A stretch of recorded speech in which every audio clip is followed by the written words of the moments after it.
We are live. And there we go. Hi. Hey, everybody. Happy Wednesday. Wednesday again. My name is Michelle Plazik with RE/MAX Realty Advantage. And I'm Kim Malden with RE/MAX Realty Advantage. And we are here today. Well, actually, we're here every Wednesday. Every Wednesday, at 12:30 to just give you little snippets of the real estate world. And today we're going to talk about mortgages. Mm-hmm. So where do we want to start? Basically, there's like Four big ones. 4 types of mortgages. Yeah. And I'm thinking, why don't we start with the least used, or not the least used, but like, for example, VA loans. If you're not a vet, it doesn't matter. Right.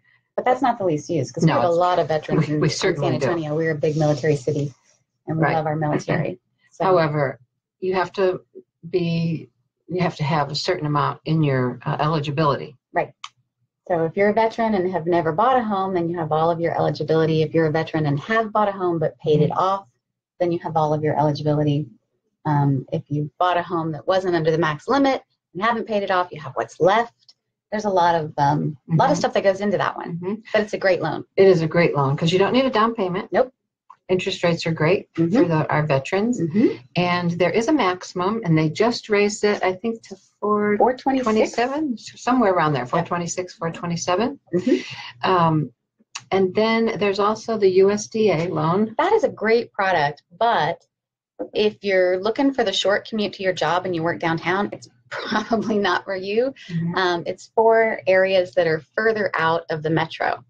But it's also a zero down product.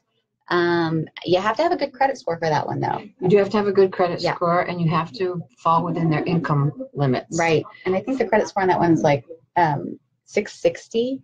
So whereas normally we're looking for 620 and above for most of the loans. Back in the day, they used to call this the Farm and Ranch loan. Now they call it the USDA, which stands for U.S. Department of Agriculture. So obviously they are trying to target areas that maybe people don't normally go out and build a house on. Right. However, with San Antonio, we've been expanding so much for the past years. It's right within our commute distance. There's not too many places other than outside of 1604. Right, right. And especially we're finding out way west. Yeah, northwest. There's a lot that are falling into the USDA zone there. So that's a great thing. I've had a couple of buyers use the USDA. So it's a great product. And then we come down to the 2 that are the chosen biggies. the most, I think, is conventional and FHA. And what's the difference? You want to start with that, Kim? So forgiving if your credit score hasn't always been stellar and you've been working on it recently. So they're a little more forgiving. You don't have to have, they're still looking for that 620 credit score, yeah.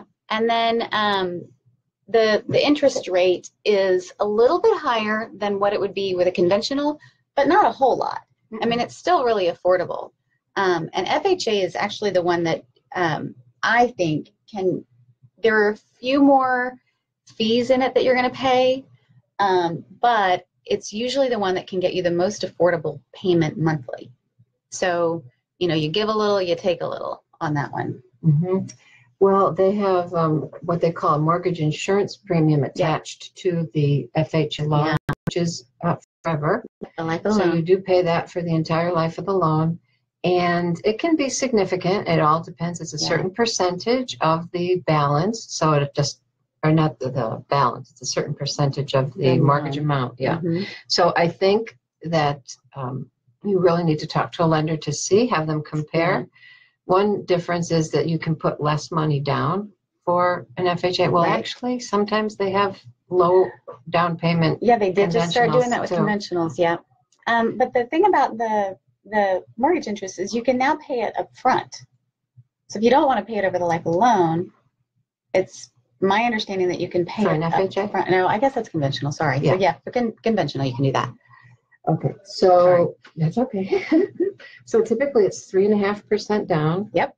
And the that fee, that mortgage insurance premium does change. But when I'm calculating it, I calculate like 0.5% in that monthly fee. Just that'll give you a ballpark anyway, and you'll have to talk to a lender about that. Right.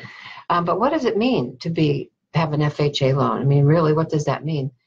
there's no third, I mean, there is a third party involved, and that's the federal government, because that's what it is. FHA stands for Federal Housing Authority, and that means that it's backed by the feds, that if you should not pay your payments, the bank is going to get the money from the federal government, and they get that from that mortgage insurance premium. That's why you're paying it. It's insurance that you're going to pay your premium, and that's your monthly mortgage. That's why it's now the lifetime of the loan, because it didn't used to be. So there are a lot of people you may be watching that said, well, I had one and we didn't have to do that. But when the last housing crash happened, that was one of the changes that came along with that. So now if you should default, it's built in for the life of the loan, and you can't get rid of it. And that was as a result of that last crash. Now, conventional mortgage is the way you want to go if you have a little bit better credit. You can still get in for 3% down on some loans, but you are going to pay a little higher interest rate.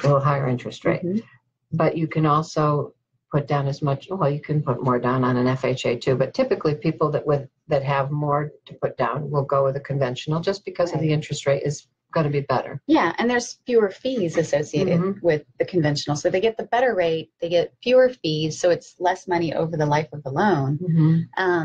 But if you don't have that, big chunk to put down, then the FHA's the more affordable monthly way to go. But we do have, I did print out a little chart that I thought was really good to kind of tell you, over the life of the loan, like if you did this is all based on a $200,000 house. So if you did a 30-year FHA, there is, the green is where the fees are. There is a considerable chunk of fees in there. Yep, this one too, yeah. We'll cover everybody. There is a considerable chunk of fees, but like I said, this is still the easiest path to home ownership. The conventional, if you're maybe doing a second or third home, and you've saved some money, or you're going to have a good chunk of equity coming out of the house you're going to sell, conventional, if you can do a 15-year conventional, there are no fees, which I think is fantastic. I mean, I love that about them. And then I think we need to address adjustable rate mortgages. Yes. So the most typical mortgage that people get are a 30-year mortgage, and it's amortized. Yeah, fixed rate. It's going to be the same for the life of the loan. Some people are going with a 15-year mortgage, and you can get those at a much better rate, an interest rate. However, your payment is significantly higher. Yeah. And then there's also the adjustable rate mortgage. I had a client that just did one just recently, because he said, I'm going to pay this house off in less than 5 years. So for him, that was going to be great, because what he was able to do was take the 5-year ARM. He got a much lower rate. And then at the end of the 5 years, if it's not paid off, of course, there's the balloon payment. But he said it's going to be paid off. So for him, that was great. Right. So the way that these ARMs work, the adjustable rate mortgages, is you can get a 1-year ARM, you can get a 2-year, a 3-year, a 5-year. The 1, 3, and 5 seem to be the most common. Yeah. 1, 3, 5, and 7, I think is, but not too many people are getting them anymore, just because of our interest rates have been so low. Yeah. We did get one time because we thought, well, we don't plan on being in this house more than 5 years, so let's get a 7-year ARM, and we got a much better interest rate. Of course, we were in the house more than 5 years, so unless you know for sure, because that's what happens is it becomes due. It stays a fixed rate, but then it becomes due at that with a balloon payment. So let's say you have a date, that drop dead date to get that paid off, so, which means usually you just have to remortgage it. Right. And you don't know what interest rates are going to be at the end of that 7 years or 5 years, whatever you signed up for. So it's a risk. It's a calculated risk, but for some folks, it's really well worth taking. It's not very popular right now because our interest rates are low, but when our interest rates are high, which they will go back up. I mean, I've been around for quite a while, and I've seen the interest rates go from 17 down to 3, and it wouldn't surprise me if they go back up eventually, but let's hope not. Well, let's not back up to 17, but I mean, I remember 17 years ago buying my first house, and I was happy to get 7.5.